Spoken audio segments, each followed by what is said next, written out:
Hello guys, welcome to my daily vlog. വീട്ടിൽ നിന്ന് ഇറങ്ങിയ ശേഷം പെർഫ്യൂം അടിക്കാൻ മറന്നോ എന്ന് ഓർത്തിട്ട് തിരിച്ച് വീട്ടിലേക്ക് പോകുന്ന അവസ്ഥയാണ് ഈ കാണുന്നത്. അങ്ങനെ അതൊക്കെ കഴിഞ്ഞ് തിരിച്ച് പെരാമ്പെത്തി നമ്മൾ വിചാരിച്ച ബസ്സിനെ കിട്ടിയിട്ടോ ഭാഗ്യത്തിന്. ഇന്ന് നമ്മൾ കുറച്ച് നേരത്തെയാണ്. ഞാൻ നോക്കുമ്പോൾ ബസ്സിൽ എല്ലാരും കിടന്നുറങ്ങാം. അപ്പൊ ഞാനും കുറച്ചു നേരം കിടന്നുറങ്ങി. അങ്ങനെ കോഴിക്കോട് എത്തിയതിനു ശേഷം ഓർമ്മ വന്നത് ബ്രേക്ക്ഫാസ്റ്റ് കഴിച്ചിട്ടില്ലാണ്. അങ്ങനെ ഫുഡൊക്കെ കഴിച്ച് പിന്നെ നേരെ അക്കാഡമിയിലേക്ക് വിട്ടു. ഇന്ന് ഞാൻ കുറച്ച് നേരത്തെ ആയതുകൊണ്ട് ഞാൻ എത്തിയ സമയത്ത് ക്ലാസ്സിൽ ആരുമില്ല. ഇന്ന് നമ്മുടെ ക്ലാസ് മ്യൂസിക് ആയിട്ട് ബന്ധപ്പെട്ടത് കൊണ്ട് ഒരു പാട്ടാവല്ലേ.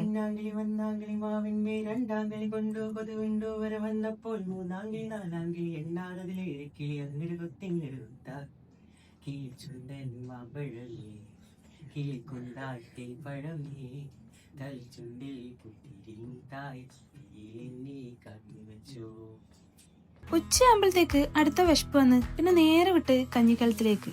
നല്ല ചട്ടിച്ചോറും കഞ്ഞിയൊക്കെയാണ് കേട്ടോ. അങ്ങനെ അതൊക്കെ കഴിച്ച് വീണ്ടും ക്ലാസ്സിലിരിക്കുന്ന സമയത്തേ ഞാൻ വിചാരിച്ചു കല്ലുമ്മക്കായും ചായം കുടിക്കണോന്ന്. അങ്ങനെ നേരെ കല്ലുമ്മക്കായും ചായം കുടിക്കാൻ വേണ്ടി പിന്നെ ചായ കുടിച്ച് പിന്നെ നേരെ ബസ് കയറിയിട്ടോ. അങ്ങനെ കുറച്ച് സമയം മയങ്ങുമ്പോഴത്തേക്ക് പേരാമ്പ്രത്തിട്ടോ.